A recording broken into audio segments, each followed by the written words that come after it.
MakingStarWars.net.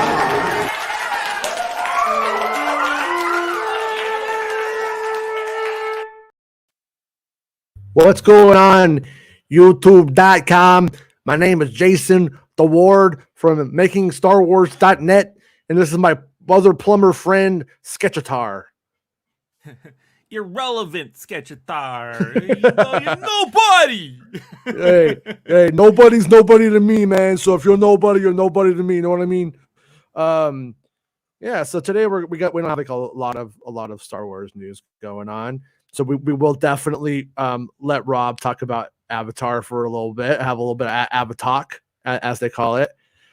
One little thing came out today. I'm gonna put it up on the screen here. Also, I apparently made a bunch of people mad in Santa's show today. Don't care. Sounds like your problem. Santa's problem. I know, I'm just kidding. Love you, Santa. But yeah, watch the show. North Pole problems. More poles, more problems. He's got two. Mock. Mock. Such a. Oh, he mocks me. So, we're back to this one. Look, I saw this on Star Wars Meg this morning. Yeah, me too. Saw this on Star Wars Meg too. Star Wars. Okay, hold on. If I do, I have to do this so that way people like it more. We'll get like 15,000 views if I do this, because that's what her sunburned side titty does. Come on, it's animated art. Come on. I know. I like played games that are animated art. Everything has to constantly be moving. It's the way. But Star Wars Zen, Grogu, and Dust Bunnies. Hold on. It's like in Rebels when they have to constantly be fucking doing this when they're talking for no reason. Oh, I'm gonna leave this minute. Yeah, like that. Yeah. You love it in the cartoon, you just don't like it on Meg Show. Okay. But yeah, Star Wars Zen, Grogu, and Dust Bunnies. I don't know a lot about that. I haven't heard anything about this. For all we know, this is like a 1 minute short or something. But it doesn't it sound like it's like a bunch of code words, right? Jason. Oh, hey, Dave. I don't want to say what a dust bunny is, but you can get the hint. You know what I'm saying? I have no idea. It's those little bunnies that chase you around the floor. You got to sweep them up, you know? Right. Talking about stuff that goes up your nose, Dave. Well, you know, I haven't tried that yet, but I should try that. Right. I'm gonna try that. Right. Okay, bye. Wow, what a weirdo. Basically though, yeah, Star Wars Zen. I don't know if it's like, is this just going to be like little moments of like mundane banality, and it's just going to be like Grogu trying to get a dust bunny out of like the Mando ship or something? Is it live action? Is it a cartoon? What the fuck is it? Because it's an overseas channel, they got lost in translation. It's supposed to be Star Warsin. Star right? Warsin. Like Star Warsin. Like with the little today on Star Warsin. Yeah, it's Star Warsin. It's Star Warsin with the Grogu and the Dust Bunnies. Hey! Oh right, you know, right. Star Warsin. Yeah, right. Yeah. Grogu's gonna do some fucking spring cleaning, friends. Favreau comes out. Two thumbs up. Bob Hoskins, you know. And the Grogu is the Magabaloo, you know. Yeah. So I don't know. It might be cool. Wabbit. You know that he's gonna do that. That was pretty good, Roger. Yeah. What if it's Grogu with animated Dust Bunnies? Like it's live action Grogu, but the bunnies are 2D animated, so like Roger Rabbit, right? Yeah. It makes sense to me. Wait, Cadence is pissed because Rob never got gifts from you, mate. That's why he's pissed. I don't know what's going on. Oh, from Santa. If it weren't for that pesky capitalism, I could have got nice socialist gifts. But no, things cost money. What are you gonna do? Nick says, "Hey guys, I'm literally on the set where they filmed Andor, where Vel spoke to Luthen's assistant. Are you gonna lick the ground she walked on, you little weirdo?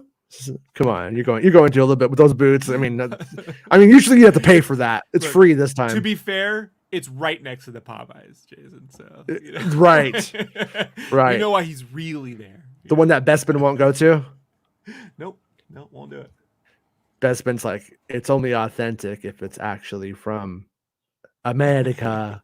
He always does this. He goes, America. Like in Titanic, right? Yeah. We're going to Popeyes in America, right? Fuck, with like Nick's mustache, I can kind of hear it too. And old Bespin dishes him for the hot British chick, right? Or the hot American girl, right? He would do that. He would do that too. Yeah. But and then his friend dies. Right? But she's really a hot British chick, right?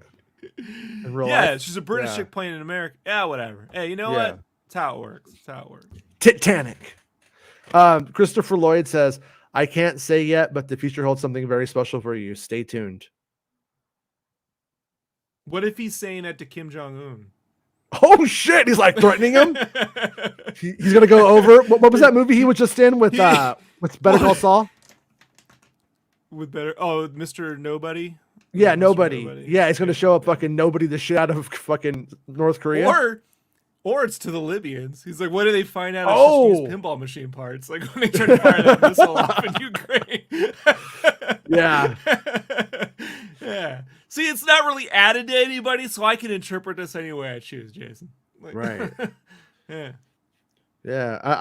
I wonder if he's talking about Star Wars stuff or not. I mean, or the John Ritter movie. Stay tuned. Oh, that was I liked it. I saw that in the theater. I did. I saw it in the dollar theater. I am jealous. I saw Last Starfighter in the theater, but you saw Stay Tuned. I saw Last Starfighter at the drive-in. I saw real theater. There was I was like, how old was I? Probably like 4 years old when that came out, and there was like a trailer, like a TV spot on TV, and it was like the cute girlfriend. At least I thought so back then, and she goes, I love you, Alex Rogan, and like there's just like red light like flying on her face because it's the spaceship. I was like, fuck yeah, dude, chicks and spaceships. I'm so ready for it. Yeah. And then after that, well, the thing that ties a Starfighter and the Back to the Future together is Ron Cobb. So we all win. Yeah, every time I play a video game, I still think that like a guy in a cool car might show up and be like, "Come on, you passed our test. Come and join us." I'm reading Quentin Tarantino's book, new book, Cinema. What's it called? Cinema Speculation. Yeah, and it's kind of like a cross. You ever read My Life in Hard Times by James Thurber? No. So it's like anecdotal stories throughout his childhood. James Thurber told through his humoristic ways, and this is kind of like that, but like with movies. So it's My Life in Movies through Quentin Tarantino, and he tells his story about a time he went to a Jim Brown movie for the first time, right? And with his mom's boyfriend, this Reggie, this football player. Mm-hmm. And Reggie's this big black football, very masculine. And he goes, "Who's your favorite actor?" And they're in this black theater surrounded by all these blaxploitation films. And he goes, "Robert Preston." And Reggie's like, "Who's that?" He goes, "The Music Man." He's like, "All right, you got to pick one of these movies." The Mac. Yeah. You gotta pick a real fucking movie. Robert Preston humor for you. Old Republic gave us super chat. Thank you. He says, "Could we get a Watto impression from Rob?" I don't know if Rob. I think Rob has to. I don't know. I would like to hear one of these days though. Would like to hear Cyril Karnes. You put some beauty back in the world, like that whole thing. Then when he's talking to a Dedra, I want to hear Watto do it one day. But what did I did a inadvertent Jar Jar Binks yesterday. I was like, oh shit, look at that. Like, egads, like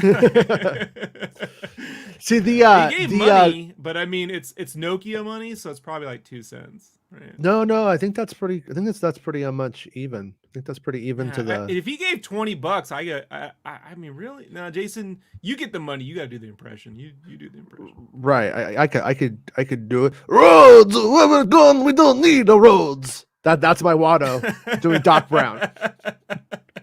We should do Watto through like really like what's a quote from Schindler's List? There are no quotes from Schindler's List. I don't think. I mean, it's not appropriate. It's not appropriate.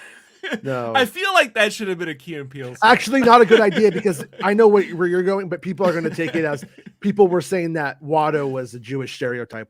Oh shit! I was just thinking like the most inappropriate film to have a right. Shit, no, I know what you meant, but I know how it can be fucking spun. You saved me from an ignorant white man joke. Thank you. Yeah. So let's not do that one. But yeah. All right. What's a big business quote? That's a movie. That's a movie. Right. They can't get us on because it's so fucking horrible. You just no way you can get around it. Like, I love you, Alex Rogan. No. You just did Watto from The Last Starfighter? I don't know, man. I don't think that's what he had in mind, but it was the wrong guy doing it, but you know. I'll let you know when we get to the frontier. Right? The frontier. I don't know. Whatever. I loved Back to the Future Part 2 so much as a kid. Like the idea of paradoxes and stuff. Like I was like into it. I had no teachers who got me into science. It's sad because I would have been an enthusiastic student of theoretical physics and stuff.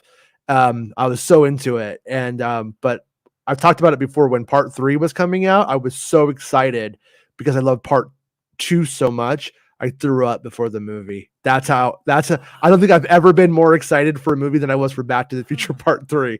It doesn't mean that wasn't an endorsement of Back to the Future Part 3, but it's actually an endorsement of my love for Back to the Future Part 2. Strangely enough, which I can't understand this.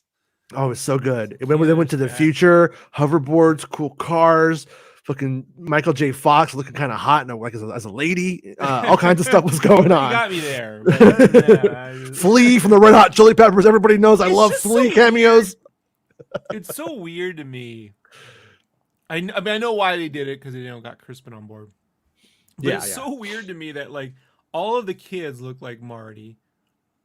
And then when they go back into the past, Marty's still married to his mom. I don't know. Like his great uncle is married to Leah Thompson. It's so fucking weird. You don't explain the joke. It's a joke, and you just don't explain jokes. Weird. You're asking for the what are they saying? What is the meaning behind that? Like the meaning is that Crispin Glover took himself a little too seriously making a Back to the Future film. That's all that it means. Father was a good director, though. Who Crispin Glover? Yeah. Who's this director in the '60s? Bob Glover or whatever. Yeah. Oh, really?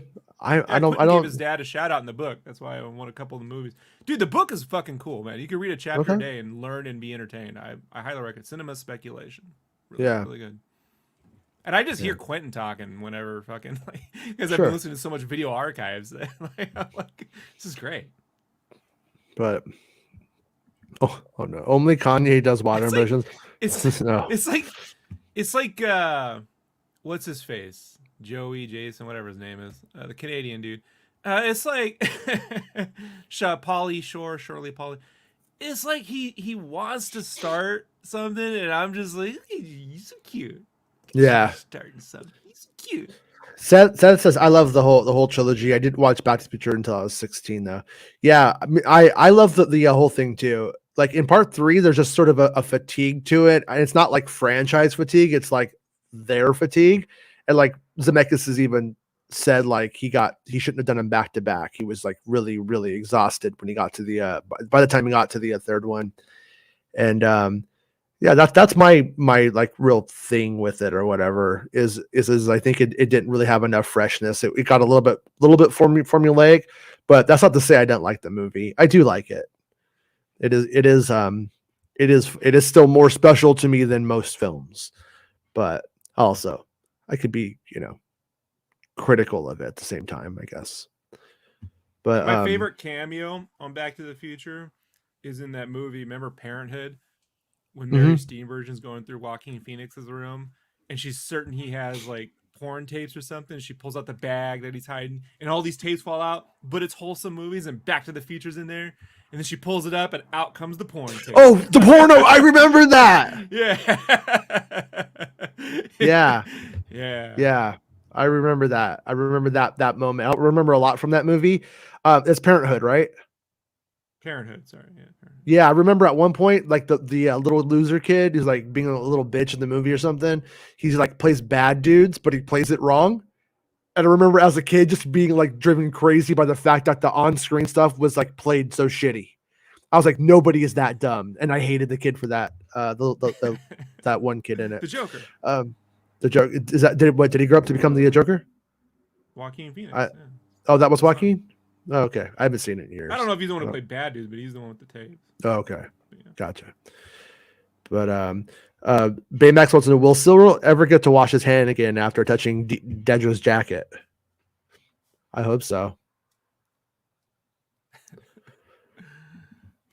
Yeah, actually, Grant, my 7-year-old daughter, she decorated it. But if you ever got to touch a girl, you might know that that's kids get made and then you have them, and then little babies come. But here's you want me to complain about the far left today? The super progressive, like me, I lean far left myself, but I always love it when progressives miss the fucking point, and so they're like. There's a bunch of articles going around about how studios should be careful about showing relationships where people get to. I'm like, if you don't show fucked up relationships, then no one's gonna know when they're in a fucked up relationship. You know what I mean? When you're in a codependent, you know what I mean? Like fascist loving bullshit. When you've gone down the wrong, how are you supposed to know if you never see one? Like, just think about it, folks. They're not because you see one doesn't mean you endorse it.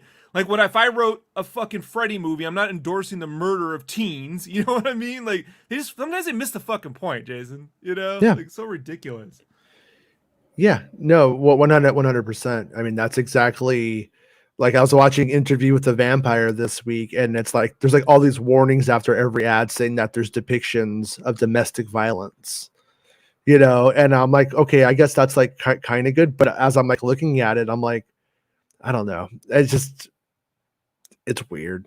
It's weird. People try too hard. Anyways, but is he going to get to a touch her jacket is the big question. That was the big question. She touched him with the jacket. You see a little smirk when she did. Yeah. When she gives him the shoulder. He goes back and he's got a little you can almost smell like he's smelling it. Like he's like, her. No, I feel like one thing I wanted to bring up was that I was like going through interviews and stuff, trying to get everything down, like know what was up with it, with what all the actors are saying and stuff. And like we found that one quote that Bestman did the article on from Collider that Biggs will be back for season 2. And Meg says you call bullshit on that one. No, I didn't. No. There's somebody out there saying that the actor who plays Biggs is signed on to do a bunch of different Star Wars shows and all of this stuff, and that's not true. Biggs hasn't re-signed anything. Biggs was always coming back for season 2 of Andor, and there's no other projects that have gone forward with her. I love her. She could be the fucking face of Star Wars as far as I'm concerned. I wish it were true, but it has nothing to do with. But yeah, I care more about reality.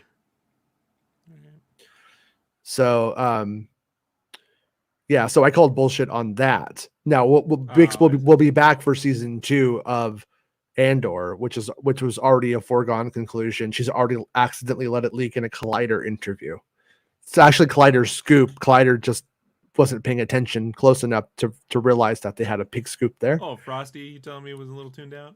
Yeah, I don't think he cares a shit about Star Wars. I think I saw today he's interviewing Tony Gilroy, but I know. I retweeted it.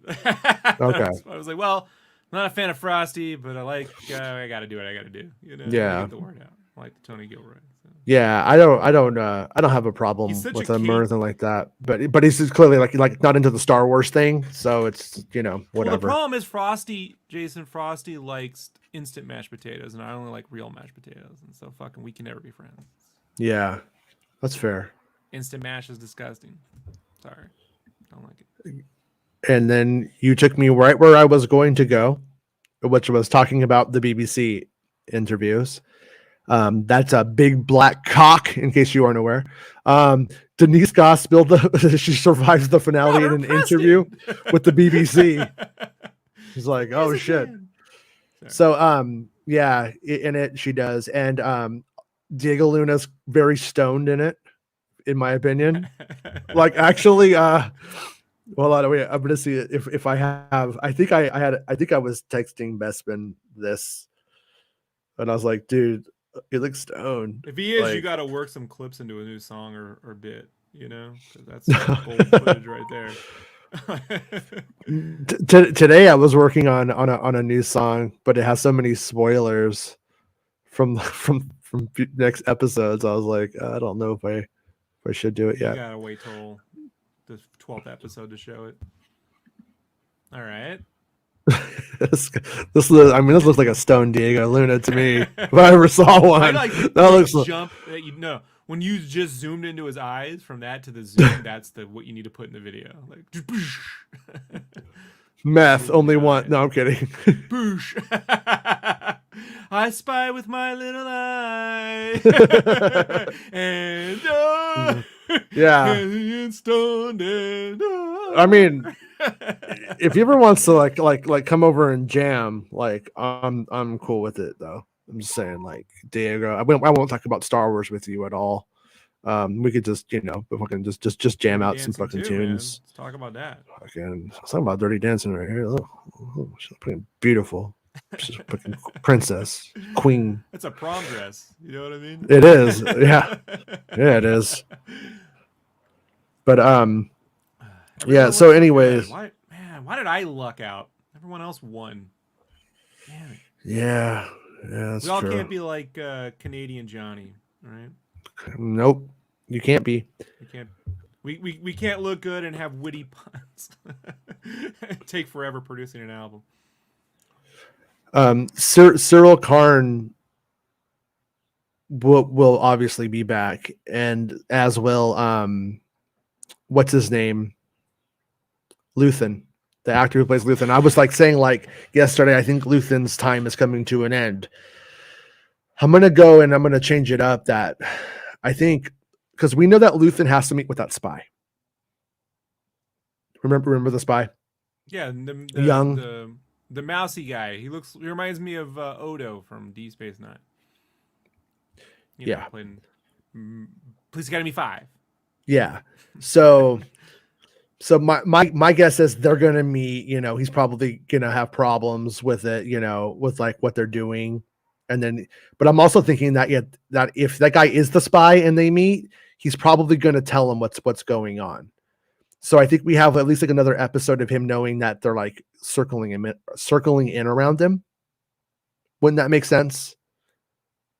Like if you meet with the spy who's at the ISB spy is going to then in turn say, hey, they know about a buyer. They know, I think he's going to tell them stuff like that. That's kind of my guess here. And so then I think Luthen's going to go back, and then Luthen's going to have to make a choice of, am I going to turtle head in and stop, or am I going to just basically like go fucking full rebel? Like, because he can't stay at the shop on Coruscant right next to Mon Mothma and the Emperor and all that kind of shit, right? Sometimes you want to go where everybody knows your cover. Yeah. Do. Yeah. So I mean, that seems like a pretty like natural, I think probably a given. And then, then I think like the other big question that we would have from the show is, what was that guy's name? The guy who that Mon Mothma has to meet with. Oh, Drax to blah blah blah. What's his name? Yeah, I know. Something. And his wife. I keep like Draco's wife or Draven, not Draven. Now I got Draven's name in my head. Whatever that guy. No, his name. But anyways, the guy with the two things. Draco Malfoy. She has 400,000. Why didn't they just give her the 400,000 back from the heist? That money is for Luthen's rebellion, not to give her. But it was an investment. I know, But I mean, Right. but And you he you wasn't think, doing. Remember, but he wasn't telling her about that. yeah, So you know what I mean? Like yeah, that's that's true. that thing where it's like not for her, and you're not really a part of this, and it's not for and what are you supposed to? Who are you supposed to complain to? HR, the Rebellion Well, HR, Rebellion HR. Luther's not giving me my money back. I'm gonna quit. right. I'm gonna hang out with Saul. Like it's. But that guy's from Chandrilla. They're from Chandrilla, so there's going to be some camaraderie there. And Um, they might, with that Luthen funds, which I thought about this, they might be knee deep in relaundering that money because that money sure. has to be traceable, So like you have to find a way to relay. It might be out in circulation. We Mm, won't get that money back for a while. maybe. What is it? It's not Skolgar. It's like Skolgan's wife was what we had. We had like a Lego from him. But yeah, the thug guy, Jonathan. Yeah. It's not Drexel. Remember Drexel's class? One of my friends was Yes. on that show. She was like a Oh background yeah. actor, and yeah, she's in my class. She was like in like every episode, just sitting there. Um. Anyways, yeah. So, so he's gonna want his money, but he's from Chandrilla, and then there's probably some things that we could figure out of what kind of arrangement would he want, because he's gonna want something, right? What if it's something easy? I want parent. She's like, oh well, that's easy. You can have them. Yeah. Then they're eating eggs. Or her marriage age daughter. Throwing it out there. But anyways, lot of what? Even for Chandrillans, it's too young. She's not 15 yet. I don't know. What is she? 13? Yeah. I mean, she's old enough for probably Matt Walsh, but that's old. Yeah, fucking. How long do you think it takes to plan a Chandrillan wedding? You know what I mean? That would be a great spoof show, like Chandrillan Bridezillas, right? Chandrilla Zilla or Chandrilla Zillas. Chanzillas. Yeah, Chandrilla Zillas, and it's all about the bride, the 2 to 3 year long planning of the wedding. Year 1, bam. Cousin Vels never gets married for some reason. You know what, Jason? I didn't hold on. I gotta bring Lucas in for this joke. It's too good. It's too good for me. Yeah, Jason. Skolden. Yeah. I just wanted you to know that the Death Star had nothing to do with Luke. There was actually a gender reveal party. Tarkin's gender reveal party of his. I know it's stupid and probably 2 years too late, but made me laugh.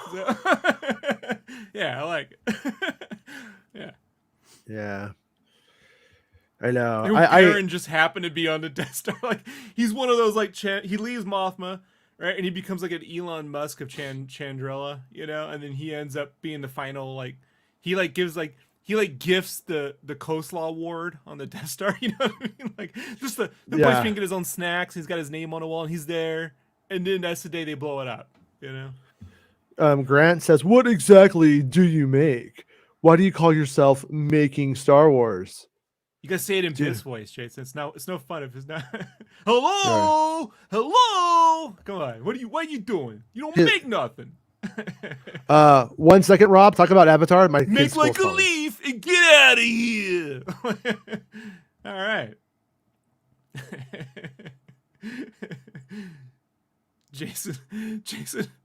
Jason's making sweet phone nookie. Yeah, man, it's too good, guys. It's too good. We don't do nothing around here. We don't make nothing. It's not important. You know what we don't do? We don't start race wars when we don't like who's cast in Star Wars. That's what we don't do. I can tell you what we don't do. We don't get super chats. Only Santa gives us money around here. And who ever heard of Santa giving you money? My set decorator is sick, so I have to go get her from school. And yeah, when I dropped her off, no Avatar talk, folks. I mean, I can leave it on. You could turn it off. You could go solo. Avatar Gration, right? No, it's not fun if I can't talk to you about it. I'm not interested in talking to myself and whatever that thing is down there. I don't know if they're even real people. There will probably, I mean, there probably won't be any huge Star Wars news between now and tomorrow, most likely. Could be wrong. But tomorrow we will do Avatar tomorrow for sure. Jesse, Johnny, Joey, James talk shit until I said something, and then he ran off crying. I'm like, where is he? He just ran away. I say one thing, and he's like, he just ran. He's like, I saw somebody about from the Fandom Menace think that they were being called a racist because when you say it, they all think you're talking about them for some reason. Wonder why that would be. Wonder why. And so clearly that guy was just here to sniff my butt. You know what I mean? Because that's what he likes to do, is a little butt sniffer. Not like a little doggy, sniffs people's butts and tries to accuse them of stuff. But I will be Rob Show and Tell. Rob Show and everybody's saying Rob Show. I'm a thing you want. My wife lives the Rob Show. It's not fun. Not fun. Yeah. It's true. Yeah. But we get to check out of it. We get to hear you. We get to like make you mad about like something about James Cameron, and we get to go. She has to sit there about your complaints about James Cameron. The only time I ever got mad on this show. She's mad. I don't even complain about James Cameron. That's just how mad he's already getting about it. Only time I ever got mad on this show was when Bespin opened up his filthy fucking pie. No, But then what's funny is then he opened up his filthy fucking pie hole to you for the other week, and then you were mad at him. Hey, he needs to shut his whore mouth like Kathleen Kennedy. Like I'm Chapek. I'm just like, sit down and shut up. That's a joke about an article in case you're not caught up. Out of context, Jason. Yeah, they will. But in case this episode is called "The Making Star Wars Show with Jason Ward Hates You," everyone can kiss my ass. And get the fuck out. All right, everyone. We'll see everyone tomorrow. I got to go pick up my little girl. She's got the sniffles. So I'll see everybody tomorrow. Jason made a Luke. That's making Star Wars. So he's done more than you. And her middle name is Rebel. I made a Rebel as well. So fucking suck it. It's the end of the show. Come on, let's go. Hey! It's the end of the show. Come on, let's go. Hey! It's the end of the show. Come on, let's go. Hey! You know you should go. Come on, let's go. It's not about spaceships.